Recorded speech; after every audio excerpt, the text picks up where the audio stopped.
Hello, Wide Real News followers.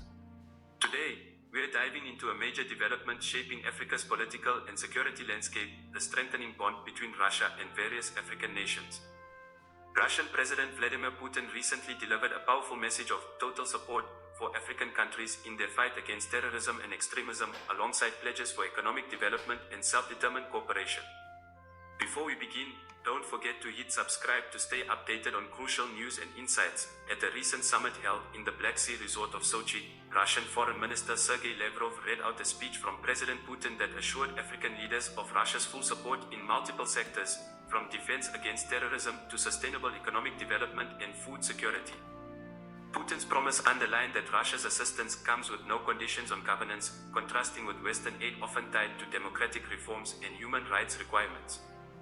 The summit attracted African leaders and diplomats, many of whom have shifted their alliances from traditional Western powers like France to Russia. This shift comes amid dissatisfaction with Western nations' neo-colonial attitudes, as some African officials called it, and a quest for autonomy in deciding their political and economic paths.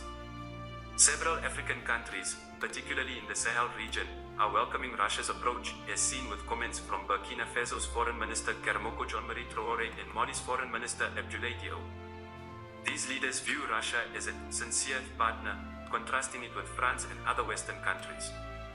With a history of colonial rule still looming, the relationship with Western powers has, in the eyes of many Africans, been marred by paternalism and interference in domestic matters. As a symbolic step, the withdrawal of French and United Nations troops from countries like Mali and Burkina Faso has been replaced by Russian mercenaries, mainly those from the Wagner group, now rebranded as the Africa Corps under Russian defense management. This presence is critical to the ruling military juntas, ensuring their security and stability. Although the influence of the Wagner group has not significantly reduced terrorist activities in these regions, the African leaders find value in the straightforward, non-intrusive partnership Russia offers. Russia's engagement with Africa is not limited to military support. African leaders see potential in economic partnerships with Russia in areas such as mining, energy, telecommunications, and technological development. Mali, for instance, has already engaged Russian companies in these sectors to address local challenges, aiming for rapid and substantial outcomes. Rwanda, which maintains good relations with Western nations, has nonetheless signed agreements with Russia to develop nuclear power. Hundreds of Rwandan students have graduated from Russian universities with specialized training in nuclear science, with Rwanda's Foreign Minister Olivier Nduhungirehe expressing hopes for more scientific expertise in nuclear technology for the country. This highlights Africa's desire for diversified partnerships that cater to its unique needs. Despite an earlier promise by Putin to double trade with Africa, progress in this area has been slow. However, African nations are still optimistic about the potential benefits of Russia's support, even as they remain cautious about avoiding overdependence on any one foreign power. The Wagner Group's rebranding as the Africa Corps under the Russian Ministry of Defense reflects Russia's intent to maintain a visible and regulated presence in Africa. These mercenaries are involved in direct military assistance to African governments, but the group's involvement comes at a cost. Russia often receives exclusive rights to valuable natural resources in exchange for security services, leading to questions about the long-term impact of these arrangements. While the Wagner forces have provided stability for the current military governments in Burkina Faso, Mali, and Niger, their effectiveness against Islamist insurgents has been questioned.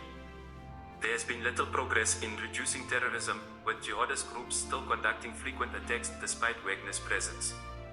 This situation raises concerns about whether Russia's support can genuinely improve the security landscape or if it will prioritize resource acquisition over local stability. European nations, particularly France, are keenly aware of Russia's growing influence in Africa. The EU Special Representative for the Sahel, Emmanuelle Del Rey, acknowledged that the region is seeing a competition for influence involving not just Russia but also countries like Turkey, Iran, and Saudi Arabia. While Russia's methods are seen as destabilizing, Del Rey noted that African leaders have chosen to diversify their partnerships, acknowledging the practical need for multiple allies in today's multipolar world. The EU has expressed concern over abandoning Africa's three difficult countries, Burkina Faso, Mali, and Niger, emphasizing that Western powers should remain engaged despite the challenging political climate. Among African citizens, reactions are mixed. In countries experiencing political upheaval, such as Mali and Burkina Faso, many people express a sense of relief and optimism about newfound independence from Western influence. However, some citizens remain wary of exchanging one foreign power's influence for another, especially given the controversial role of the Wagner group. Street protests in these regions have shown that public opinion is divided. While there is significant support for partnerships with Russia, especially as it's perceived to respect Africa's sovereignty, there is also criticism about the effectiveness of Russian forces in fighting insurgency and the impact of resource exploitation. These concerns are increasingly vocalized by civil society groups demanding transparency and accountability from their governments regarding these foreign partnerships. The African continent's engagement with Russia illustrates a pragmatic shift in international relations.